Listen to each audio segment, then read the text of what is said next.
انور مسعود صاحب کی ایک نظم مجموعہ کلام ہے ایک دریچہ ایک چراغ، اور چونکہ سیلاب کے حوالے سے اور آج کل ہم سیلاب کے جس تباہ کن دور سے گزر رہے ہیں تو یہ ایسے حالات کی عکاسی کرتی ہیں۔ عرض کرتے ہیں، کیا بیت گئی دیس پہ سیلاب کے ہاتھوں، کیا بیت گئی دیس پہ سیلاب کے ہاتھوں، ایسے کوئی اس کرب کو الفاظ میں ڈالے، انسان بھی فصلیں بھی مویشی بھی مکان بھی، ہر چیز ہے بکھرے ہوئے پانی کے حوالے، سہمے ہوئے لوگوں پہ مکانوں کی چھتوں پر ایک تیغ خوف کی سوبار گری ہے۔ کیا حشر بپا ہے کہ اندھیرے میں اچانک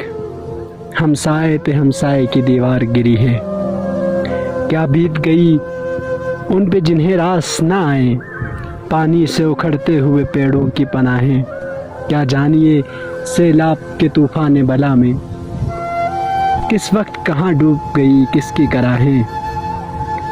نیچے جو ہے سیلاب تو اوپر ہیں گٹھائیں، بدلی ہے وہ دنیا کی فلک ہے نہ زمیں ہے، جس سمت بھی دیکھو تو نظر آتا ہے پانی،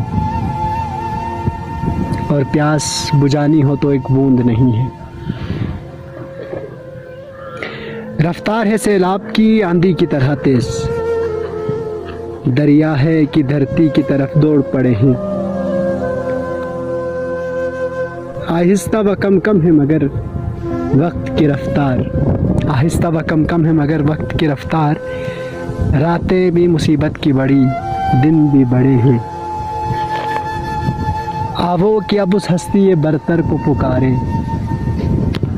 آوو کہ اب اس ہستی برتر کو پکارے، وہ جس کے سوا کوئی خداوند نہیں ہے، وہ جس کے سوا کوئی خداوند نہیں ہے جس کا یہ اعلان کی دروازہ توبہ، ہے جس کا یہ اعلان کی دروازہ توبہ، توفیق ندامت کے لیے بند نہیں ہے، آوو کہ اب اس ہستی برتر کو پکارے۔